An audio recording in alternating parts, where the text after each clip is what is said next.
Yan ang mapagpalang araw mga idol, Luzon, Visayas at Mindanao. At sa ating pong mga kababayang OFW, sa ating pong mga ka-business at mga kapapi, sa mapanig ng mundo mga idol, mapagpalang araw po sa ating lahat. Ako po si Taong Gala at sa araw na ito ay bigyan natin ng isang reaksyon itong pagkikita ni Bong at ni Jinky. Talaga naman. Ang tanong mga idol, kayo po ba'y kinilig habang sila ay nag-uusap? Aba, sawari ko mga idol, mas lalong kinilig itong si Mrs. Ka-Business. Grabe. Iakalain mo mga idol ay talagang nagulat itong si Mrs. Ka-Business, lalong-lalo na po nung mag-holding hands itong si Bong at si Jinky. Isa po sa napansin ko mga idol ay sobrang napaka maalalahanin ni Bong talagang inaalalayan si Jinky doon po sa lalakad habang po sila ay nasa kalsada na Isa sa napakagandang gesture ni Bong. Pero ang pinakamaganda rito mga idol, kung napansin ninyo, along the way habang nasa sasakyan sila, habang pumasok na at hindi na po naiwasan yung usapang kasalan. Ay, nako. Kinilig po ba kayo doon mga idol? Grabe no. Isa sa mga pahayag ni Jinky ay ni Mrs. Ka-Business. Tinanong niya kung ano po ang reaksyon ng kanyang mga kapatid, ano po yung kanyang mga relatives patungkol po kay Bong. Siyempre, alam naman natin mga idol na hindi po maisasantabi ang kwento ng buhay ni Bong, yung kanyang pinagdaanan. Siyempre, kumbaga mag-aalangan tayo, ano po ba? Tanggap nga po ba si Bong? Talagang nila. Pero nakakatuwa, kasi sabi nga ni Jinky ay tanggap na tanggap si Bong sa kanilang pamilya. Yung po nga pong isang kapatid niya na nagtitinda daw ng buko, di umano ay talagang sinasuggest nga na kung sakali at mapupunta sa kasalan itong kanilang relasyon, ay mainam daw na dito na lang sa Maynila mga idol. Sabi para sa ganon ay hindi na mahirapan sila, kasi kung doon nga naman sa Samar ay talagang ang isa po sa poproblemahin nila ay yung pupunta po doon. Pero kung kayo po ang tatanungin mga idol, sige nga po, pa-comment nga po, saan nga po ba mas magandang ganapin ang kanilang pag-iisang dibdib? Dito po ba sa Maynila o doon po sa Samar? Pero ako po mga idol, in my own opinion, honest opinion bilang pong taga-Samar, siyempre, ang mas gusto ko na doon sa Samar ganapin. Alam niyo po kung bakit? Kasi isa po sa pinakasagradong bagay po para sa lahat ng mga Samar noon ay ang usaping kasal.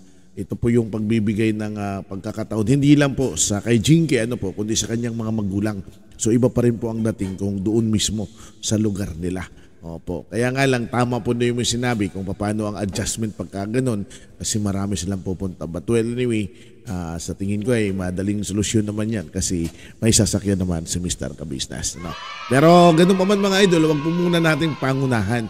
Ang pinakamaganda rito ay nakita natin yung willingness ni Jinky na tanggapin itong si Kuya Bong. Yun ang pinakamagandang punto dun yung talagang sa puso niya ay tanggap na tanggap niya si Kuya Bong. Oo. So, napakagandang indicator yun. At nakikita natin, ako doon po sa mga sinasabi ni Jinky ay yung sinseridad.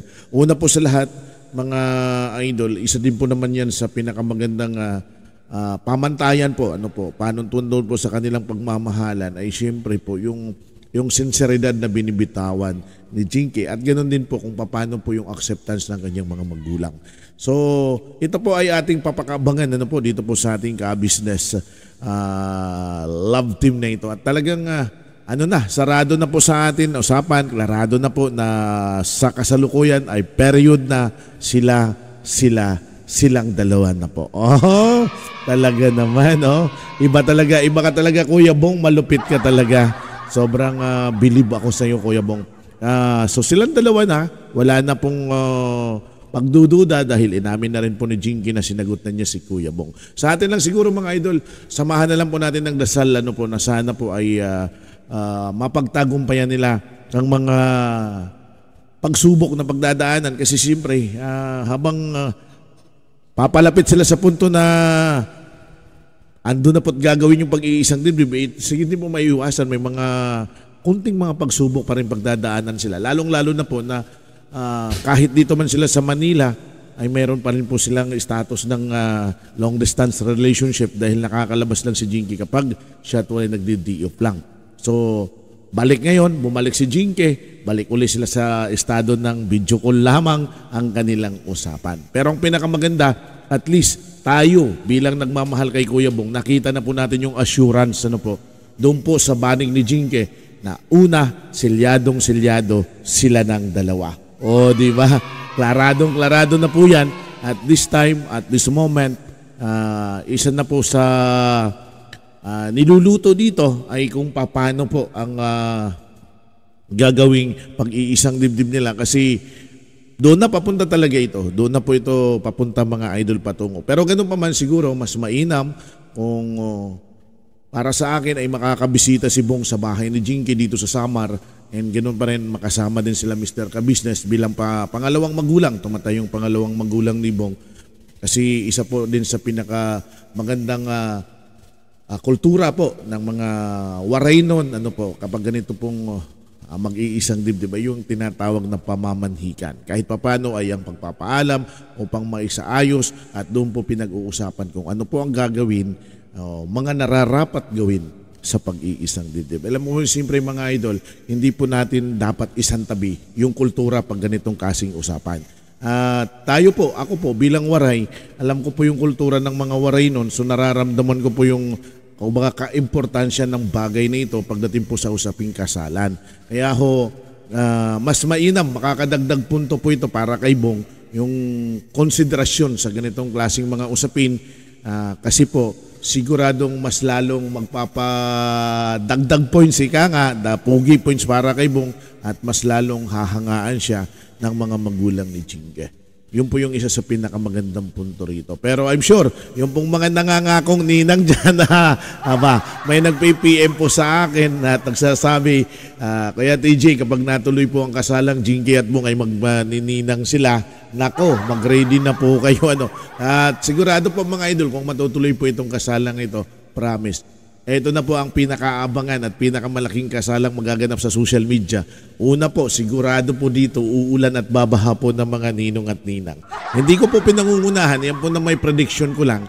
Kasi po, base po sa mga taong konektado din sa atin, mga nagme-message sa atin, mga nagmamahal kay Bong, talagang excited din sila. At sabi nga nila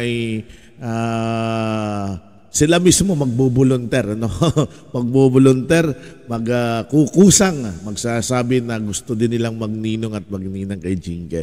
Well, sana nga po mga idol, tulad ng sinasabi ko, ay patuloy natin padalangin na sana po ay maging masaya po ang kanilang relationship at wala sanang mga malalalim na sigalot. Kaya ako sinasabing walang malalalim na sigalot kasi along the way, habang papunta na po sila sa punto ng kasalan, hindi po maiwasan. Magkakaroon din po yan ng mga kunting problema lang. Sana po ay ganun lang po, mga kunting problema. Hindi naman po mawawala ang mga hamon at mga pagsubok sa ganitong gagawing proseso, lalo na po ang usaping pag-iisang dibdib. Pero ang sa akin lang po itong mga idol, kaya po sinasabi kong kunting-kunti lamang para naman hindi na mahirapan pa itong si Bong. Pero alam ko naman si Bong talagang by hook or by crook, talagang andoon na po ang puso. So tulad kung ating pong masusubaybayan, ang ating pong mga reaction video mula po nung nauna patungkol po kay Bong, tama po ang ating sinabi, di po ba? Matagal ko na pong sinasabi na kapag tuluyang nagbago si Bong, kapag binago niya ang buhay niya, kapag naniniwala siya kay Mr. Ka-Business, at least darating at ibibigay sa kanya ang tamang tao na magmamahal sa kanya.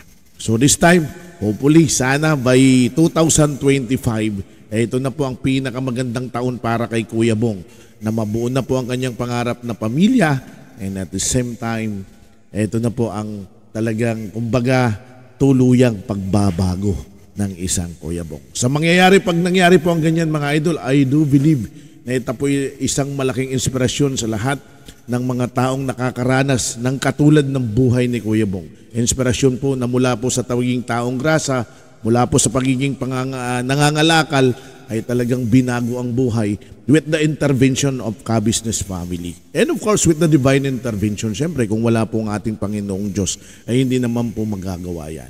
So tunay nga po, kapag nakaranas ka ng mga matitinding karanasan ang siya rin pong magiging magsisilbing gabay at salbabida para po sa pagbabago ng iyong buhay. Good luck sa iyo, Kuya Bong, at sana po ay tuloy-tuloy nito at aabangan po natin mga idol, huwag po kayong mag-alala. Tututukan po natin ito pong napaka-excited na mga events at pangyayari dito po sa buhay ni Kuya Bong at ni Jinky. Harinawa mga idol ay sa lalong madaling panahon ay nagmamadali. Parang ako na yung nagmamadali nito. Harinawa sa lalong madaling panahon. Siyempre mga idol, pakakaabangan po natin. Kayo po mga idol, excited na po ba kayo? Alright, so hanggang dito lang po muna ang ating reaction mga idol. Please do click and follow Ka-Business Official, Ka-Business Family, likewise po kay Papa Dins. Of course, huwag niyong kalimutan ang inyong abang lingkod, Taong Gala. Maraming salamat po sa mga nagpa-follow at nanonood ng ating mga reaction video. At ganoon din po mga idol, please do connect din po sa ating pong Kuya Bong at Kuya Istong, ano ang magtandem. At huwag niyo din po yung kalimutan yung ating pong mga kasamahang pangkagwang. Tandaan po ninyo mga idol, sa pagkakataong ito, nararapat po natin suportahan po ang ating mga kagwang, lalo na po na sila po ay monetize na. And by the way, bago po tayo magsarado, congratulations kay Kuya Bong, monetize channel na po.